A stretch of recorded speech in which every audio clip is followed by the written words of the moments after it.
able to tell this committee kung how many of our vloggers or the ones that use the YouTube social media platform are able to monetize?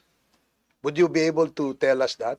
And if you can, what is the ballpark figure of the amount of the revenues that these vloggers make? Mr. Chairman, I think tens of thousands of Filipino creators are in the YouTube partnership program. And all of them are monetizing? Once you are in the YouTube partnership program, then that means that you are monetizing your content. And would you be able to tell us, give us a ballpark figure as to how much revenues do these vloggers make? I think the Google, as a public company, is able to disclose its revenues, but I would not have the ability to give you the specific details for the I Philippines. understand, yeah. But the reason why I asked that, Mr. Chair, is because we'd like to find out what motivates the vloggers, the so-called vloggers. I'm not generalizing, but what I'm saying is that there are very few of them who actually are motivated by the monetization by these social media platforms. And the only objective is to generate engagements, a higher number of engagements, in order to convert this to cash. Tama, di ba? I think that's the motivation of some of these vloggers who peddle fake news. And you know naman how it is, no? When a fake news is being posted online, people has different reactions. One would probably, if one sees it, probably would say, "Totoo ba ito?" Or the other would say, "Ay, totoo ito. Kasi galing ito kay ganyan." Or would say na, "Teka nga, tanong ko nga kay ipasa ko ito." So that creates engagements and increases the number of people who actually has seen a post that could be fake or could be false.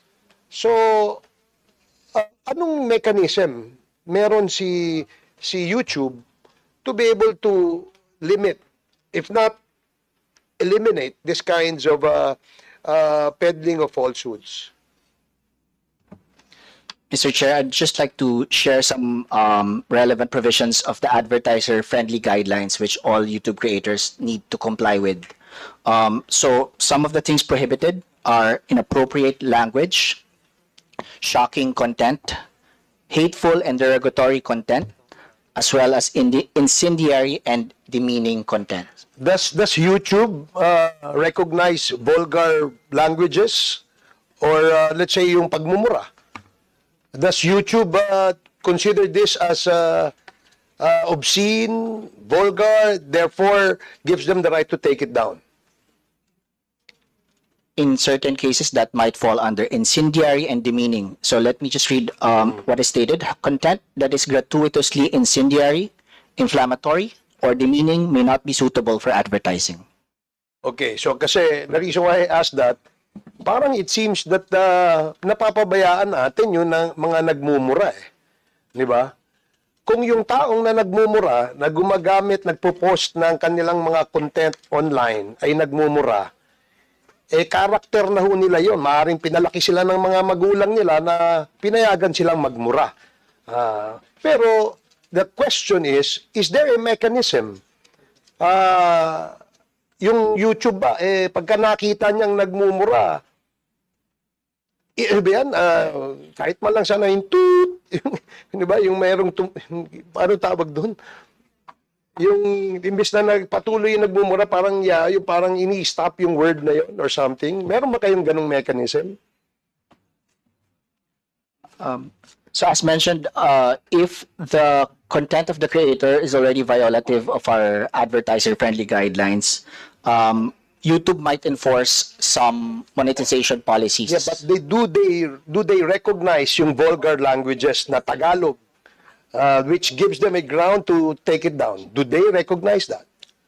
YouTube does have language experts in Filipino and other local dialects. So these are not AI generated, kumbaga, hindi nila tinatranslate. Walang mechanism na we use a ganun. combination of both machine learning and AI assisted technologies, but at the same time, we also do have human reviewers who are fluent in the local dialects. So human reviewers. So it's still dependent pa rin siya sa mga human reviewers. Combination, Your Honor. Okay, kasi alam mo, I'm sure you will agree with me na maraming mga vloggers na para lang maka-generate ng mapansin, ika nga, no? Nagmumura, no? In fact, bastos di ba? Hindi naman natin sila masisisi o hindi natin masisisi kung paano sila pinalaki ng kanilang mga magulang dahil siguro pinalaki silang bastos di ba? Yun nga ang sinabi sa akin ni Congressman Marcoleta na hindi dapat ganun. Dahil alam mo, tinuturuan natin yung ating mga anak na maging magalang, di ba? Na maging respectful. Hindi yung bulgar na bastos. Di ba, aling batikusin ka, huwag ka lang magmumura. Kasi subukan mong sabihin sa akin harapan yung ganun. Anong pakiramdam mo? Di ba? Pero kung online, kung magmura, kala mo ang tapang. Di ba? Kaya nga sabi ni Congressman Marcoleta sa akin, hindi dapat pinapayagan yung mga ganun. Because we have laws. Lalo na kung defamatory. Tapos may kasama pang mura. Bakit hindi kayo magmura harapan, di ba? Pupunta kayo rito, hanapin nyo kami, magmura kayo, something like that.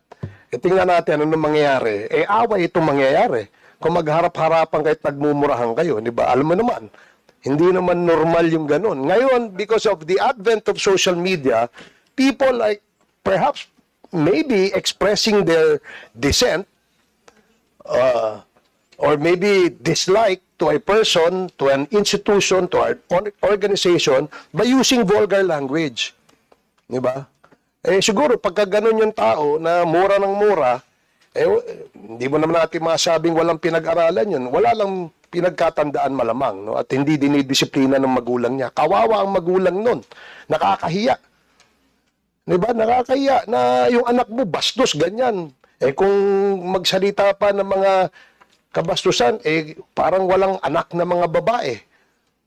And that is the reason why I asked that if ever there are mechanisms in that social platform that can control that. If not, that's fine. That's okay. Yeah.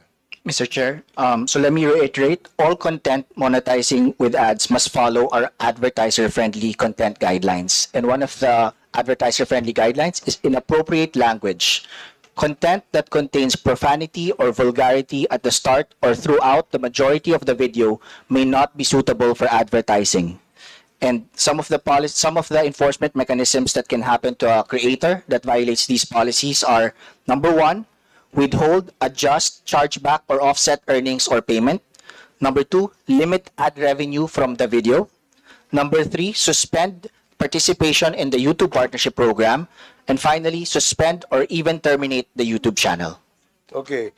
Last question, Mr. Chair. I hope you don't mind. My colleagues would not mind. I just wanted to ask, why do you monetize? Why? What is the logic behind monetization? Because if you monetize, this probably is the main motivator or the main motivation of these people who are engaged in these kinds of ads in the YouTube. Bakit kayo nagmo-monetize? Mr. Chair, monetization through advertising is what pays for the service. So the ability for YouTube to be able to provide a free service to billions of people all around the world is supported by advertising. So basically, it's advertising. That's correct, Mr. So Chair. commercial. Tama? So talagang generation of revenues. Di ba? So that's all, Mr. Chair. Thank you. Thank you, Your Honor. Thank you, Attorney. Any other member who would like to ask questions from Attorney Gonzalez? Mr. Chair, not a question, but a clarification. Clarification? Mr. Chair, just to clarify for the committee, wala po yung TikTok and ano po yung isa pa natin? Si Facebook.